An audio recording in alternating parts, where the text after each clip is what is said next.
sobre a questão da nulidade ou não daquele julgamento.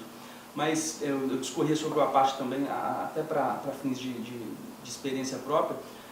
Há advogados, há promotores, assim como há defensores, que utilizam a parte de modo, eu diria, deselegante, que é também uma forma de quebrar o raciocínio do adversário. Eu me preocupo muito na minha atuação em não fazer do a parte uma estratégia de defesa para poder quebrar, às vezes, a exposição do Ministério Público, ou o contrário também, eu gosto de ter esse respeito do Ministério Público nesse sentido. E, na verdade, nunca tive tantos problemas, assim, até o próprio Dr. Gerson mesmo sempre foi muito educado nos seus apartes, mas também, às vezes, em um caso ou outro, às vezes as emoções transbordam e acaba passando um pouco da conta, mas, enfim, uma técnica de atuação minha, eu não costumo apartear tanto porque eu prefiro, no momento da defesa, exercer na plenitude a defesa. Mas, enfim, eu também sou a favor dessa situação de não apartear. Na verdade, eu tento usar isso a nosso favor, inclusive. Eu raramente faço apartes, muito raro mesmo. Eu acho que eu posso contar nos dedos a quantidade de apartes que eu fiz. Mas quando eu fico a fala do promotor inteira sem fazer apartes, quando eu levanto, uma das primeiras coisas que eu falo é que eu não fiz apartes em respeito à acusação, e eu gostaria de o mesmo do respeito equivalente. Então, para tentar até mesmo jogar o júri contra o promotor, caso ele resolva ter uma atitude dessa de ficar aparteando, porque eu já falei, eu não fiz por respeito, gostaria que Vossa Excelência tivesse o mesmo respeito. Reciprocidade no respeito do trato. Mas, enfim, nessas circunstâncias que eu vinha falando, de atuar dia sim, dia não, às vezes 3 vezes por semana com plenários, passava finais de semana estudando, até brincava que os colegas brincam comigo, né? Ah, Rodrigo, o que você fez no domingo à noite? Você estava com a Miriam numa pizzaria, alguma coisa? Eu falei, não, eu estava estudando para o júri de segunda-feira. Poxa, mas que lamentação. Ele fala, mas que difícil isso, hein? Isso não é vida. Eu falo, pelo contrário, na verdade eu aprendi muito nessas noites de sono que eu perdi, eu aprendi muito para o julgamento que eu fui fazer aqui hoje. Porque o plenário do júri, ele não se esgota ali. A gente costuma afirmar que o coração do tribuno é um coração dilacerado. É a primeira advertência que eu faço para quem quer ingressar nesse mundo do tribunal do júri. Que a cada júri que você faz, você ganha uma cicatriz nova. E às vezes você acha que a dor vai passar, que a ferida vai curar, mas no dia seguinte, no julgamento seguinte, essa ferida é reaberta, uma nova ferida é feita. Então o coração do tribuno é um coração machucado. Mas o que faz então ser tão especial e a gente continuar? É porque às vezes um caso especial ele traz tantas emoções positivas, rememora a nossa própria história, a nossa própria vida, se conhecer a vida do outro também, debater a vida do outro, se colocar no lugar do outro, isso é gratificante demais para o seu crescimento enquanto ser humano mesmo. Então o Tribunal do Júri, para quem vive o Tribunal do Júri, isso é muito interessante, é muito importante. E no caso especificamente no caso do Rapa, por exemplo, eu não vou comentar em minúcias o caso, porque inclusive ele é objeto de apelo defensivo, então esse caso pode vir a júri novamente. A gente vai tentar anular esse caso, inclusive, mas só mesmo para desfazer porque, na verdade, o Instagram, o vídeo do Instagram, do YouTube, ele é só um fragmento do que foi toda a defesa. É uma história muito triste esse caso de um homicídio, de um homicídio e porte ilegal de arma de fogo de uso restrito. Então, são 2 crimes aqui, em concurso material, ou seja, com soma de penas, mas uma tese única da defesa pessoal, da autodefesa, era negativa de autoria. E aí entra um aspecto interessante do Tribunal do Júri também, que a defesa técnica ela não pode se contentar exclusivamente com a autodefesa. Eu não posso desdizer o que o réu diz, mas também eu posso mostrar outros lados, outras questões jurídicas, enfim, que tem que permear o julgamento do caso. Eu poderia chegar lá naquele dia e seguir somente a autodefesa do réu e sustentar a negativa de autoria e encerrar o meu trabalho.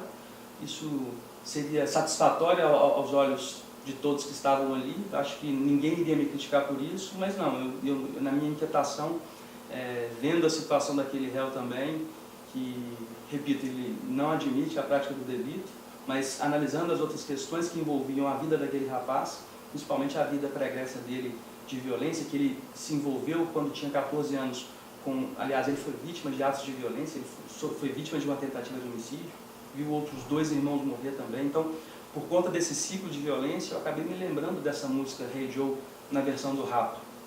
Na versão do Rapa, que é uma letra de Ivo Meirelles, aliás, o Ivo Meirelles até repercutiu bastante essa questão, o próprio Ivo Meirelles agradeceu a utilização da mensagem que a música leva, porque qual que é a mensagem que a música leva?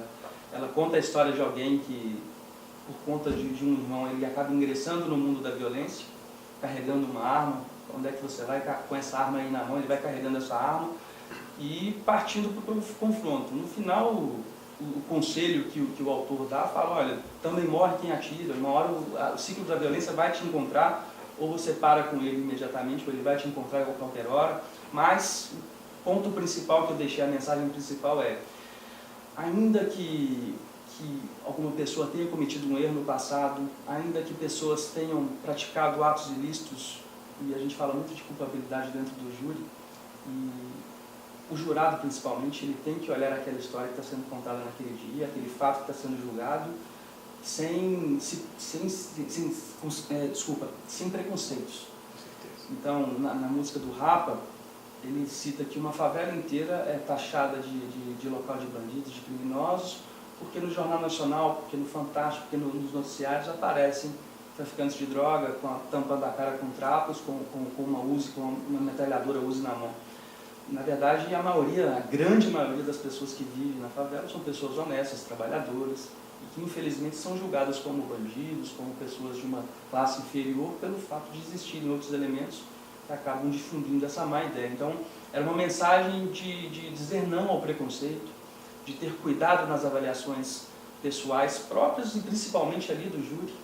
Nesse julgamento em especial, houve uma utilização massiva dos, eu digo até pós-cedentes desse réu, que na verdade ele sofre de violência e depois ele começa a ingressar num ritmo de violência, gerou antecedentes criminais, e isso foi utilizado para a demonização desse réu nesse julgamento. Então, eu chamava a atenção dos jurados para isso, para evitar os preconceitos, evitar os pré-julgamentos em decorrência de fatos anteriores ou até posteriores ao fato que estava sendo julgado.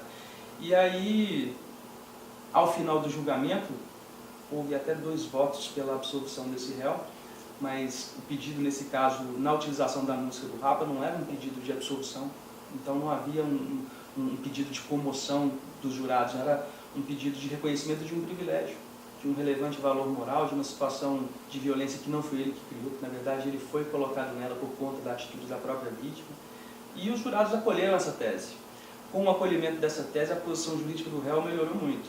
De uma imputação de homicídio duplamente qualificado, mais crime de porte ilegal de arma de fogo de uso restrito, houve uma não desclassificação, mas uma nova figura jurídica, um homicídio privilegiado qualificado, que não é crime hediondo, o crime passou a deixou de ser hediondo. Isso repercute na hora de evoluir na pena, na execução da pena, ou seja, se no primeiro momento, se ele fosse condenado no crime de homicídio duplamente qualificado, haveria uma necessidade de cumprimento de 3/5 da pena, e de repente o homicídio privilegiado, foi 10 anos a pena do homicídio privilegiado qualificado, 1/6 da pena apenas, mais o crime de porte ilegal de arma de fogo de uso restrito. Então, na verdade... Uma pena mínima, a gente baixou praticamente da pena mínima. Sim. Foi uma grande, ao meu ver, inclusive, considerando que você me apresentou o caso, foi uma grande vitória. Não, sim, a posição jurídica que o réu alcançou naquele julgamento, ela foi positiva. Muito embora, repito, como ele nega a prática do delito, a gente apelou já e espera ver essa matéria novamente analisada pelo Tribunal de Justiça, para quem sabe haver anulação do julgamento e a gente repetir uma atuação nesse caso. É importante para quem não é afeto ao Tribunal do Júri, a soberania dos vereditos, ela implica dizer que o Tribunal de Justiça não tem como alterar o mérito da questão. O Tribunal de Justiça não pode nem absolver o réu, não pode nem afastar uma qualificadora ou incluir uma outra qualificadora. Ele pode dizer que há uma nulidade nesse julgamento, que é um julgamento contrário à prova dos autos, e determinar que outro julgamento se realize, mas não determinar um novo resultado. E caso haja sucesso da defesa nesse apelo, é possível, é uma possibilidade jurídica de que haja um outro julgamento.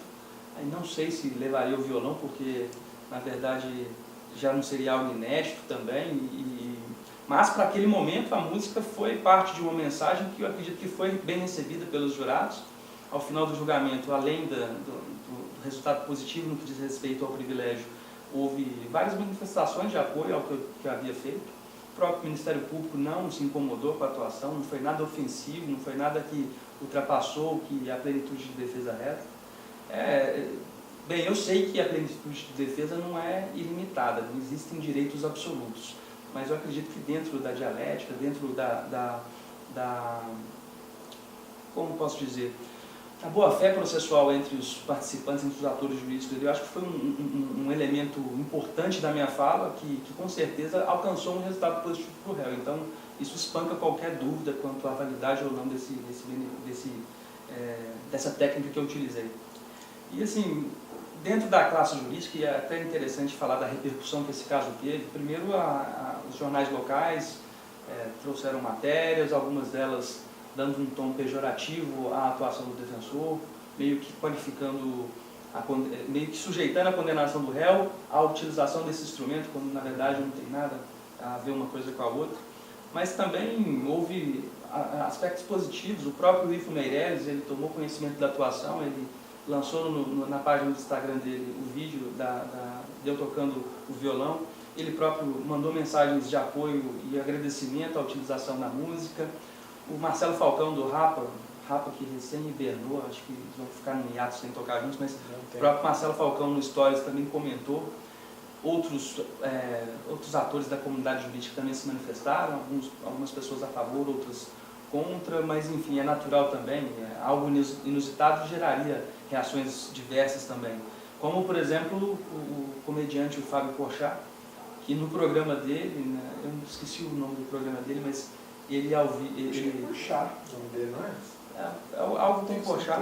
Ele, no programa dele, ele acabou passando um pedaço do vídeo, um pedaço ainda menor do que foi disponibilizado, e fez algumas piadas,